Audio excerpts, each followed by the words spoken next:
Good morning mic drop. So dito po tayo ngayon, nasa labas kami. Good morning po sa inyo lahat. At katatapos lang ng jogging ko. At nandito tayo ngayon, wala akong pasok ngayon. So meron tayong kasama ngayon at admin siya ng Solid TVJ. Kung nakikita niyo, kung napapansin niyo yung mga post niya, yun nagtatawag sino yung admin ng page na yon, si Felix Jabines po yon. Ito po siya. Yan, paalala ka. Ako pala po si Felix. Ako po ang admin ng Solid TVJ Defenders and Medita Balkans Vital. Yun, lang kami, nag-meet lang talaga kami at gusto ko rin makilala itong batang to. Napakagaling na bata mag-content, napakagaling niya mag-content. At magaling siyang content creator. Nakikita ko sa kanya yung pagiging content creator in the future. Ito ba? Pagkaano po ng vlog. Pag-usapan natin yung content mo, Felix. Paano nagsimula yung page nyo, Solid TVJ, at paano ganun karami yung naging followers niyo?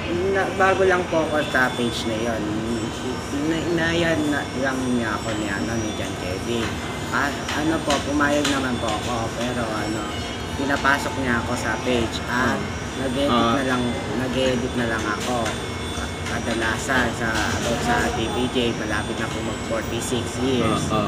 At madali lang po yung paggawa ng mga 30 minutes lang po, natatapos ko na rin yung edit. Pero hindi ko lang po minamadali. So ako mag-edit ako ng video 2 oras, pero siya 36 minutes lang, oh. 'Di ba? Mas malupit to si Kuya. Mas malupit ang taong to. Lang po diskarte lang po sa buhay. Diskarte lang sa buhay. And time management, syempre time management. So, anong masasabi mo naman, kapatid na Felix, sa mga gustong maging katulad mo na content creator? Anong mensahe mo sa mga aspiring content creator dyan? Ang masasabi ko lang po sa mga content creator na effort lang po. Kailangan ng effort kahit mahirap. Kahit mahirap pag-edit.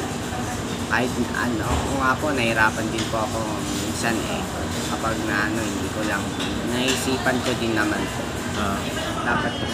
Dapat lang po yun. Tama, correct. At saka ano masasabi mo naman sa mga bashers mo? Sa mga bashers, paano mo na-handle yung mga bashing, yung mga nang tutrol sa social media, yung mga ayaw sa'yo? Ano masasabi mo sa kanila? Paano mo sila na-handle? Tinatawanan ko na lang po yung mga yan at ni-screenshot ko na lang po yung hindi magaganda. Yung mga kagaya ng mga troll ng Kanguso fans ng nila sa akin. Tapos may mga nagtatag sila sa akin. Nagtatag. Na about kay Bespin. Yung edit niya yung mukha niya, tapos siya daw po yung may daw ng GMA. Okay. So ibig sabihin nito, kapatid na Felix, pag binash ka, shrug off lang, shake off lang. Pero dapat pag nireklamo mo sila, kailangan merong kang proof, no? Tama lang, kailangan lang merong kang proof, no? So pagkatapos nun, balik na ulit sa dati, no? Tama ba, kapatid na Felix, no? Yes. So ibig sabihin, pag may namba sa'yo, shake it off lang. Huwag mong deadma. Tuloy mo lang yung ginagawa mo, no? Dahil alam naman ng mga tao ngayon alam naman kung ano ang totoo. Ano ang totoo, ano ang genuine, ano ang legit. So, yun ang importante. Yun ang importante ngayon. So, hindi importante yung opinion nila, importante yung opinion ng mga tao. Tama ba? Tama Kapatid Felix, yun lang. So, yun lang ang yun. Maraming salamat, kapatid na Felix. At para sa mga hindi pa nakakapag-follow sa'yo, saan ka pwedeng i-follow? Kahit sa sa Solid TVJ at sa Kapatid Super Alliance fan page. Follow na din po kayo.